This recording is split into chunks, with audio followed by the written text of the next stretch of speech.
मन की शांति सबसे बड़ा धन है। शांति रहस्य क्या है? ऐसा गौतम बुद्ध ने कई सालों पहले अपने शिष्यों से क्यों कहा था? इसके पीछे का रहस्य क्या है? आज इसी रहस्य के बारे में हम गौतम बुद्ध की कहानियों के माध्यम से जानेंगे। तो बिना देर किए चलिए उन कहानियों की शुरुआत करते हैं। पहली कहानी। गौतम बुद्ध सत्य, अहिंसा और सहिष्णुता की प्रतिमूर्ति थे। इन्हीं सद्गुणों का उपदेश वे घूम घूम कर देते और लोगों से इन्हें अपनाने का आग्रह करते। एक दिन वे किसी गांव में पहुंचे। वहां कुछ ऐसे अज्ञानी लोग थे जो बुद्ध के विरोधी थे। वे बुद्ध को अपशब्द कहने लगे। ये देखकर बुद्ध के शिष्यों को बहुत बुरा लगा। उन्होंने बुद्ध से इसका विरोध करने का आग्रह किया तो बुद्ध ने उन्हें समझाया कि ये लोग तो अपशब्द ही कह रहे हैं। यदि ये पत्थर भी मार रहे होते तो भी मैं कहता कि मारने दो। मैं जानता हूं कि ये कुछ कहना चाहते हैं लेकिन क्रोध के कारण कह नहीं पा रहे। 10 साल पूर्व यदि ये ही लोग मुझे गाली देते तो मैं भी इन्हें गाली देता, किंतु अब तो लेन देन से मुक्ति मिल गई है। क्रोध से अपशब्द निकलते हैं। यहां तो क्रोध भवन कब का ढह चुका है। बुद्ध के विचार सुनकर अपशब्द कहने वाले हैरान रह गए। बुद्ध ने आगे अपने शिष्यों से कहा, इन लोगों को बताओ कि पिछले गांव में क्या हुआ था। शिष्यों ने बताया, वहां के लोग फल व मिठाइयां लेकर आए थे और आपने यह कहकर वे चीजें लौटा दी कि अब लेने वाला विदा हो चुका है। 10 साल पहले आते तो मैं ये सभी उपहार ले लेता। बुद्ध बोले, उन लोगों ने मिठाइयां गांव में बांट दी, लेकिन आप ये अपशब्द गांव में न बांटे। आप मुझे क्रोध नहीं दिला सकते। ठीक उस खूंटी की तरह जो किसी को नहीं टांगती, लोग उस पर वस्त्र अवश्य टांग देते हैं। कथा का सार यह है कि साक्षी भाव सच्चे संत की पहचान है। जो अच्छे बुरे, लाभ हानि, अपना पराया के संकीर्ण भाव से मुक्त हो जाता है, उसे ही संतत्व की प्राप्ति होती है। तो अब दोस्तों चलिए बढ़ते हैं हमारे गौतम बुद्ध की दूसरी रहस्यमयी कहानी की तरफ। दूसरी कहानी, भिक्षु का खजाना। एक बार एक राज्य के राजा ने अपने महल में एक बौद्ध भिक्षु को बुलाया। राजा ने भिक्षु से कहा, अगर आपसे मैं कुछ मांगूंगा तो क्या आप मुझे देंगे? बौद्ध भिक्षु ने कहा, जरूर, बताइए क्या चाहिए आपको। राजा ने कहा, क्या आप मुझे अपना ये भिक्षा पात्र दे सकते हैं? बौद्ध भिक्षु ने बिना कोई प्रश्न किए अपना भिक्षा पात्र राजा को दे दिया। अब सिर्फ तन पर कपट डडो के अलावा सांसारिक वस्तु के नाम पर कुछ भी शेष नहीं था भिक्षु के पास। राजा ने बदले में बौद्ध भिक्षु को एक बड्ढा सा सोने का कटोरा दे दिया जिसमें चारों तरफ मोती जड्डे हुए थे। बौद्ध भिक्षु ने उस कटोरे को हाथ में लिया और जंगल में बनी अपनी कुटिया की तरफ चलने लगे। वे रास्ते से गुजर ही रहे थे कि एक चोर ने उनके हाथ में वो कीमती सोने का कटोरा देख लिया। चोर उस कटोरे को चुराने के मन से बौद्ध भिक्षु का पीछा करता रहा। बौद्ध भिक्षु ने महसूस कर दिया था कि एक चोर उनका पीछा कर रहा है।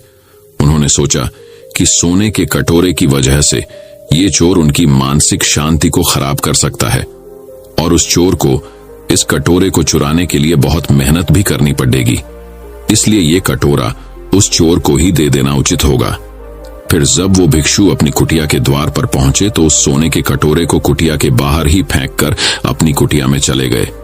चोर एक पेड़ के पीछे छिपा ये सब कुछ देख रहा था। चोर ने जब देखा कि भिक्षु सोने का पात्र बाहर ही फेंककर कुटिया में चला गया तो उसने सोचा कि जरूर उस भिक्षु ने कुटिया में इससे भी ज्यादा बहुत सी बहुमूल्य वस्तुएं व धन छुपा कर रखे होंगे, इसीलिए वो इसे बाहर ही फेंककर अंदर चला गया। ये सोचकर वो चोर कुटिया के अंदर जाने का प्रयास करता है। कुटिया के अंदर उसने देखा तो वो बौद्ध भिक्षु ध्यान में पूरी तरह लीन होते हैं। चोर दबे पांव कुटिया के अंदर प्रवेश करता है और चारों तरफ नजरें घुमाकर देखने लगता है, लेकिन कुटिया तो पूरी तरह से खाली थी। चोर को कुटिया में कोई भी बहुमूल्य धातु खजाना नजर नहीं आ रहा था। ये सोचकर वो चोर और भी ज्यादा आश्चर्यचकित रह जाता है।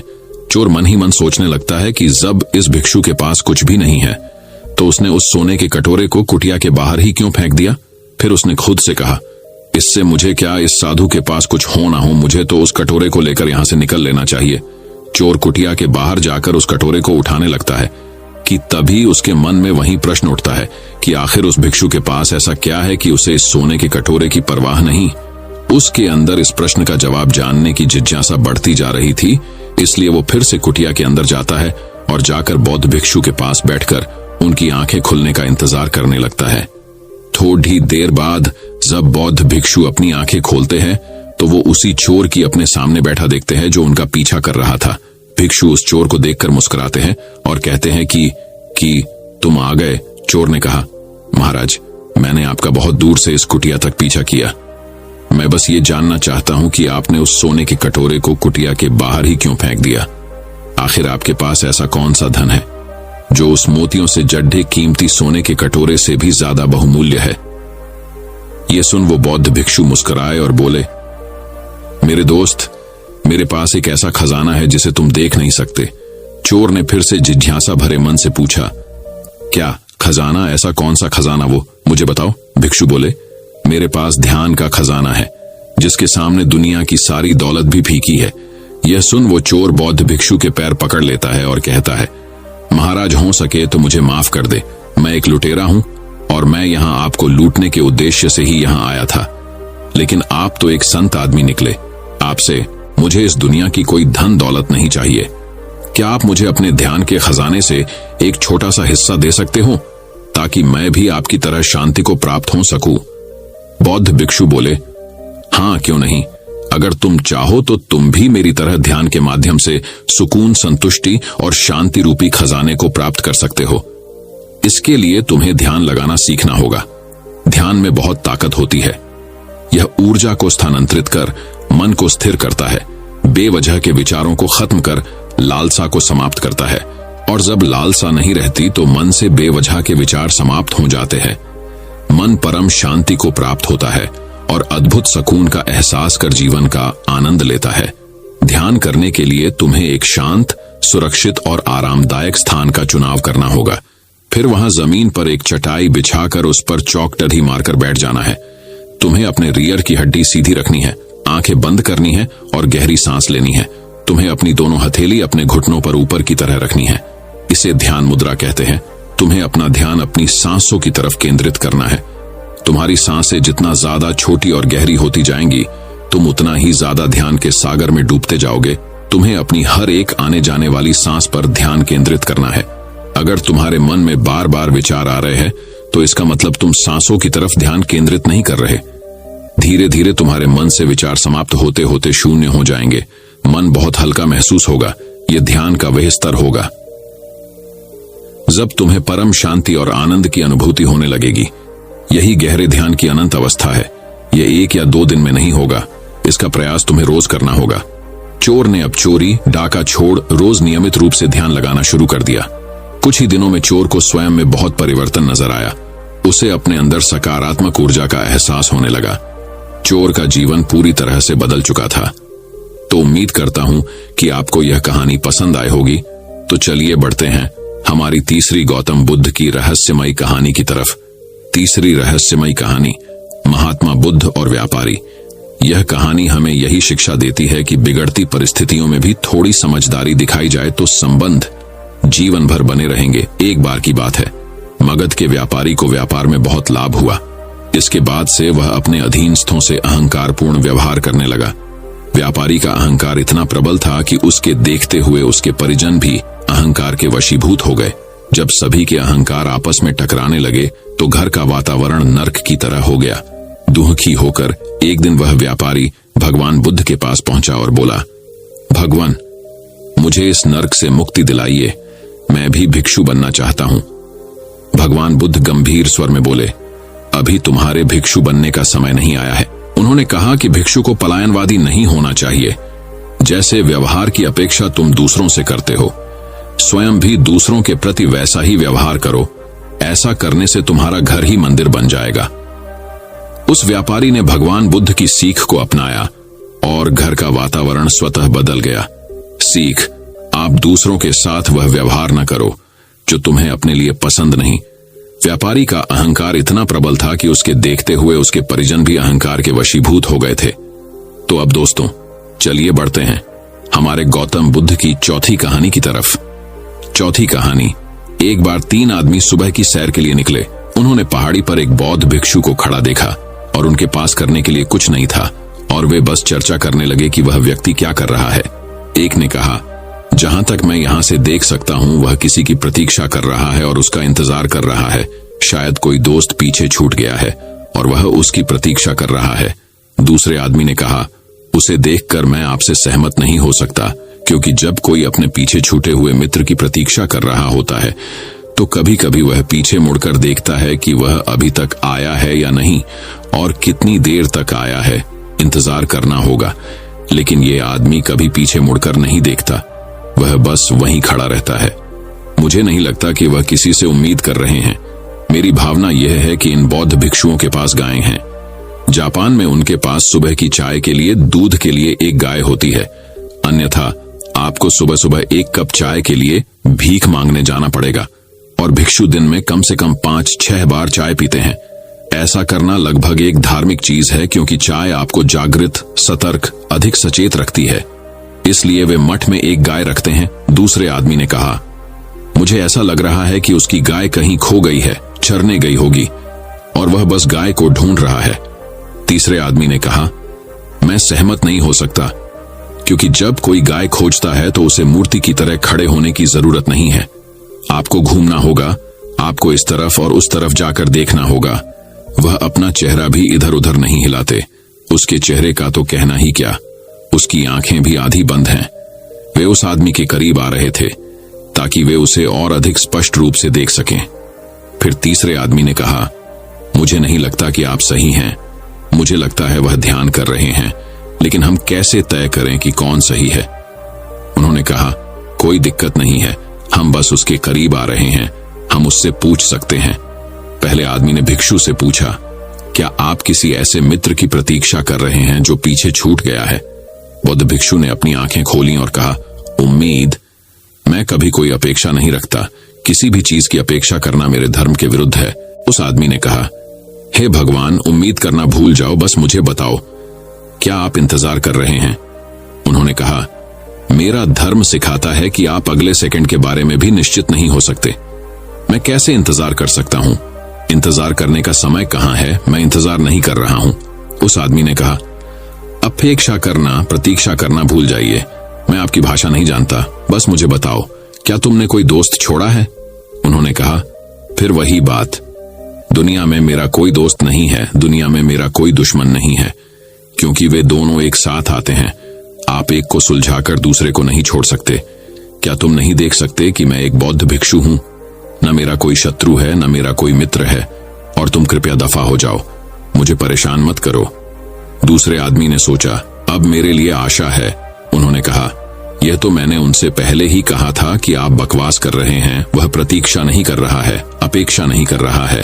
वह एक बौद्ध भिक्षु है, उसका कोई मित्र नहीं, कोई शत्रु नहीं। आप ठीक कह रहे हैं, मुझे ऐसा लग रहा है कि आपकी गाय खो गई है। भिक्षु ने कहा, तुम पहले आदमी से भी अधिक मूर्ख हो। मेरी गाय? बौद्ध भिक्षु के पास कुछ भी नहीं होता, और मैं किसी और की गाय की तलाश क्यों करूं?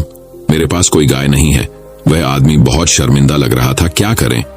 तीसरे आदमी ने सोचा, अब एकमात्र संभावना वही है जो मैंने कहा है। उन्होंने कहा, मैं देख सकता हूं कि आप ध्यान कर रहे हैं। भिक्षु ने कहा, बकवास, ध्यान कोई गतिविधि नहीं है। एक ध्यान नहीं, एक ध्यान है। आपको सच बताऊं ताकि आप सभी लोग भ्रमित न हो, मैं कुछ नहीं कर रहा हूं। यहां खड़े रहना, कुछ न करना, क्या यह आपत्तिजनक है? उन्होंने कहा, नहीं, यह आपत्तिजनक नहीं है, इसका हमें कोई मतलब नहीं है। यहां खड़े रहना, कुछ नहीं करना। लेकिन उन्होंने कहा, ध्यान यही है, बैठना और कुछ नहीं करना, न अपने शरीर से न अपने मन से। तो दोस्तों, चलिए बढ़ते हैं हमारे 5वीं कहानी की तरफ। 5वीं कहानी एक दिन की बात है। भिक्षु संघ ने भगवान बुद्ध से पूछा, भगवान, दुनिया के प्रमाद में पड़े हुए हैं क्या पहचान? भगवान बुद्ध ने उस समय कोई उत्तर नहीं दिया और अन्य बातें करते रहे।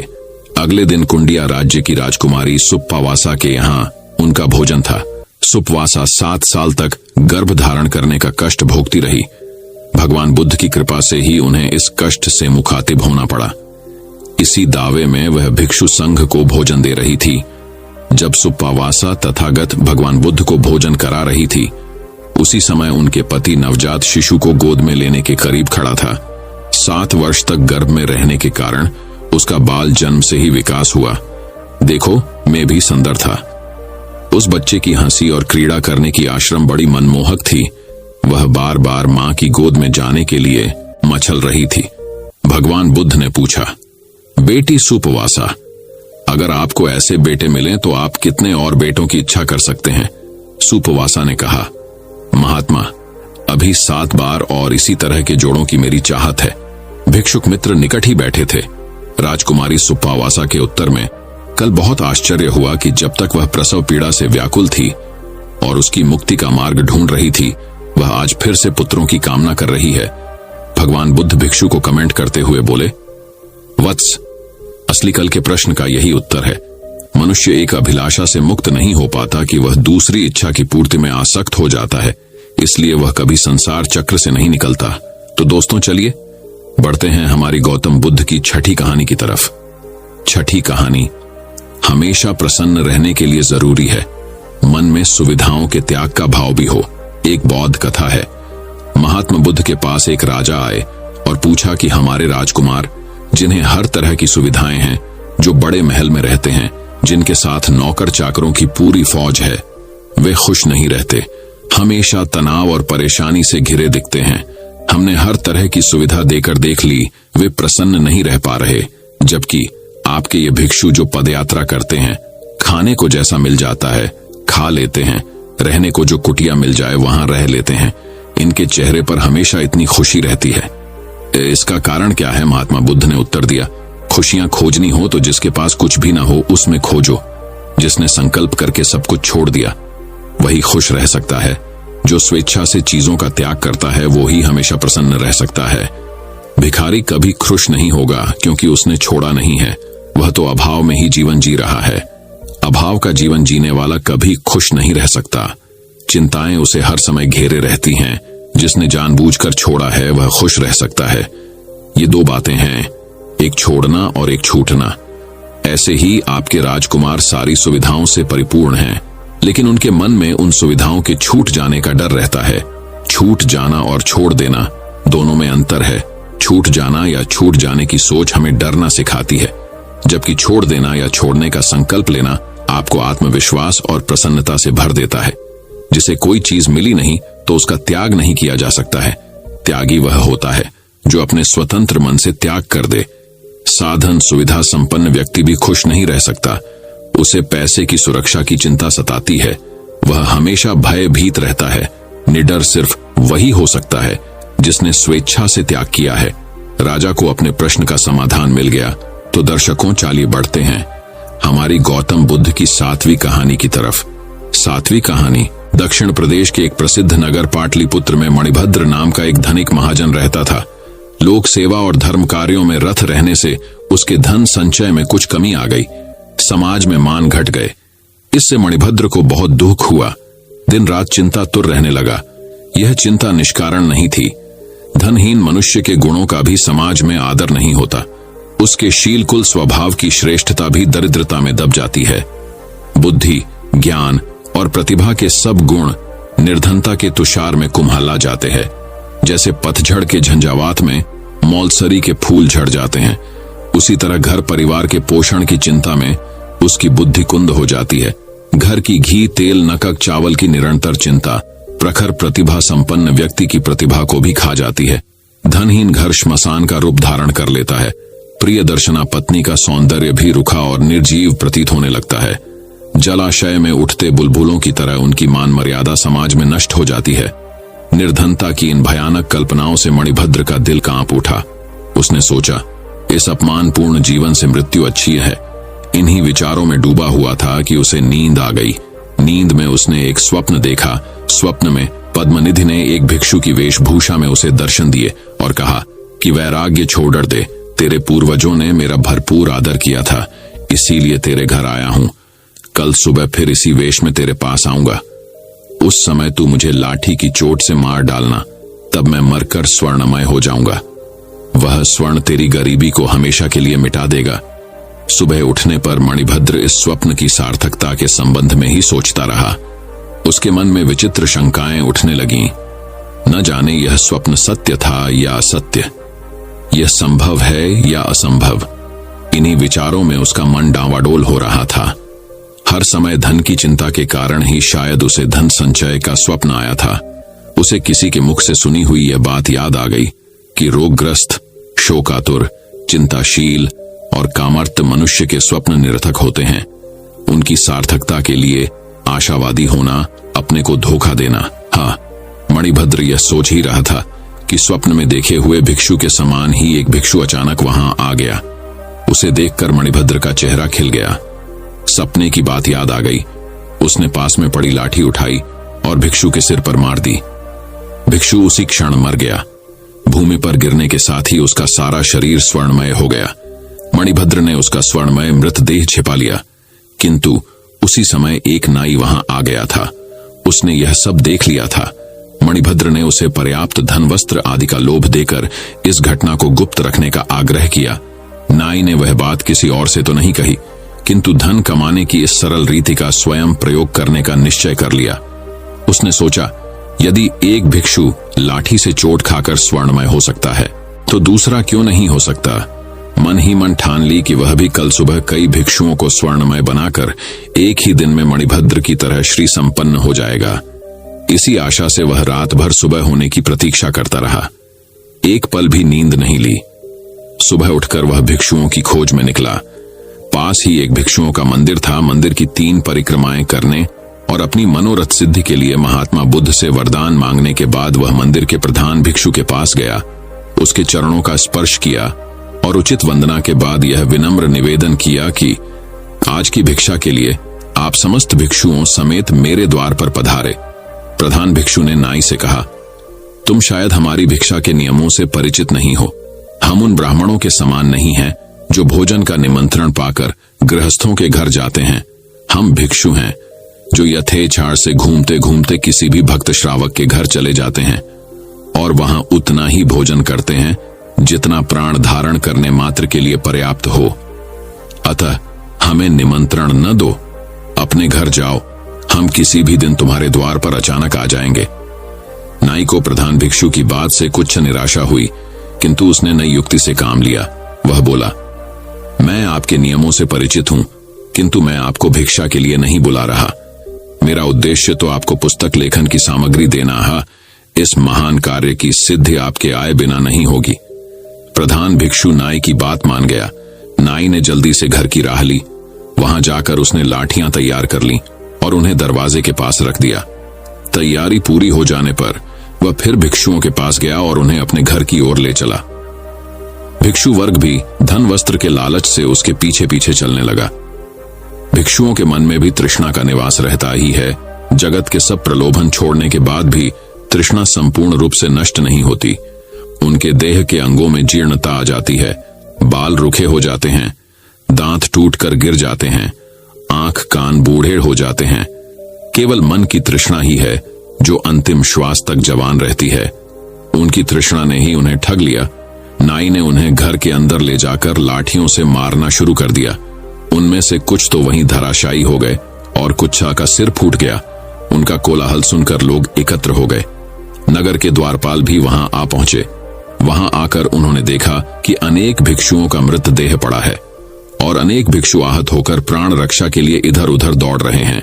नाई से जब इस रक्तपात का कारण पूछा गया तो उसने मणिभद्र के घर में आहत भिक्षु के स्वर्णमय हो जाने की बात बतलाते हुए कहा कि वह भी शीघ्र स्वर्ण संचय करना चाहता था। नाई के मुख से यह बात सुनने के बाद राज्य के अधिकारियों ने मणिभद्र को बुलाया और पूछा कि क्या तुमने किसी भिक्षु की हत्या की है। मणिभद्र ने अपने स्वप्न की कहानी आरंभ से लेकर अंत तक सुना दी। राज्य के धर्माधिकारियों ने उस नाई को मृत्युदंड की आज्ञा दी और कहा, ऐसे कुपरीक्षितकारी बिना सोचे काम करने वाले के लिए यही दंड उचित था।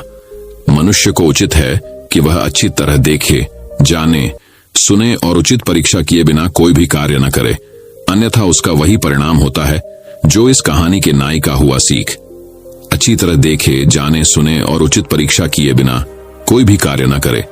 तो दोस्तों चलिए बढ़ते हैं हमारे गौतम बुद्ध की 9वीं कहानी की तरफ। 9वीं कहानी, जब सम्राट अशोक ने बौद्ध भिक्षुओं को तेल में डाल दिया। जब सम्राट अशोक ने बौद्ध भिक्षु को तेल में तेल डाला, सम्राट अशोक कलिंग ने अपनी राजधानी में जाकर अपने मंत्रियों और सेना के साथ मिलकर एक सभा को हराया। सभा में अशोक ने कलिंग विजय पर अपनी सेना की प्रशंसा की। अचानक की सभा बीच में एक बौद्ध भिक्षु और आश्रम, उस भिक्षु ने अशोक की जय हो को सम्राट घोषित किया। सम्राट ने पूछा, कहिए साधु महाराज, आपको क्या करना चाहिए। भिक्षु ने कहा, सम्राट, आपसे यह पूछना चाहता हूं कि आपने लाखों मनुष्य का विनाश करके इस कलिंग राज्य पर जो विजय पाई है उसे घायल करके लाखों को घायल कर दिया है। यह सच्ची विजय क्या है? क्या यह विजय मानवता का विकास कर पाएगी? सम्राट अशोक नाराज हो गए। अशोक की आंखों में अंगारे देख राधागुप्त बोले, भिक्षुवर, अपनी वाणी पर संयम रखें और दरबार की मर्यादा का पालन करें। भिक्षु ने निडर बाएं उत्तर दिया, स्थान जी, सत्य का उपदेश सदैव कठिन होता है। एक भिक्षु हूं और सत्य कहता हूं। एक भिक्षु का धर्म है। वॉरलैंड में कलिंग के लाखों लोग दर्द से कराहते हुए देखते आए हैं। आपको क्या मिला यह युद्ध करके? सम्राट अशोक क्रोध से तिलमिला उठे। उन्होंने भिक्षु को कठोर से कठोर दंड देने की आज्ञा दी। सम्राट की आज्ञा सुन।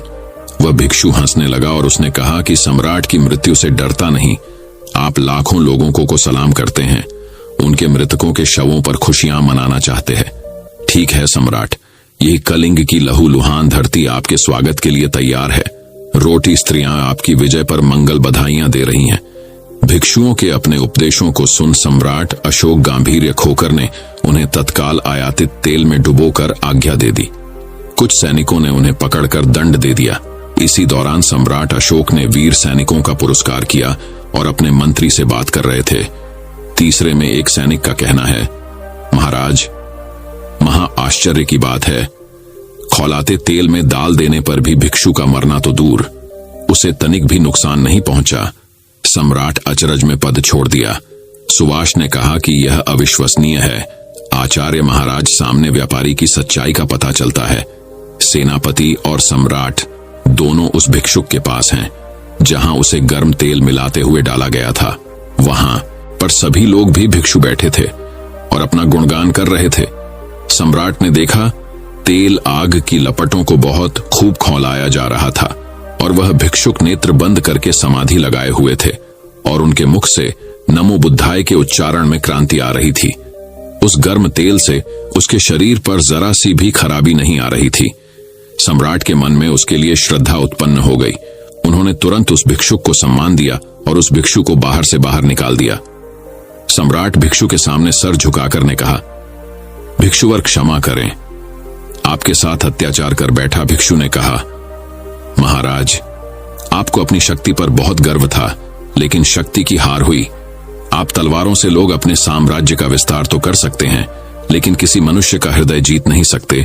उनके विचार पर आप नहीं टिक सकते। हिंसा से हिंसा उत्पन्न होती है और मानवता का नाश होता है। तुम मनुष्य को सुख और शांति नहीं दे सकते। अपने साम्राज्य को बढ़ाने के लिए ज्ञान को न सताओ, प्रेम और दया से मनुष्य के हृदय को जीतो। सम्राट बोले, भिक्षु, मुझे क्षमा करें, आपकी बातों में सार है। आप जो बता रहे हैं कि डॉयन राक्षस को भी मानव निर्मित किया जा सकता है, आज से अपनी नीति में बदलाव करें। सम्राट का हृदय परिवर्तन हो गया। उन्होंने युद्ध न करने की घोषणा की और कभी भी तलवारें न उठाने की प्रतिज्ञा की। उन्होंने पशु बलि को बंद कर दिया और कहा कि जीव हिंसा पाप है। पशुओं का वध करने से उनका अपना कल्याण नहीं हो सकता। दोस्तों, मैं उम्मीद करता हूं कि यह कहानी सुनने से आपके जीवन में अच्छे बदलाव आए होंगे। आपको इस वीडियो से क्या सीखने मिला, ये कमेंट करके जरूर बताएं और अपने परिवार, दोस्तों या आपके करीबी इंसान के साथ ये कहानी शेयर करके उन्हें भी इस ज्ञान से परिचित करवाएं। बाकी अगर आपको ये वीडियो दिल से अच्छी लगी हो तभी इस वीडियो को लाइक कर देना और आपने अब तक इस चैनल को सब्सक्राइब न किया हो तो चैनल को सब्सक्राइब भी जरूर कर देना। आपका हर दिन शुभ हो और खुशियों से आपका जीवन भरा रहे। धन्यवाद। नमो बुद्धाय।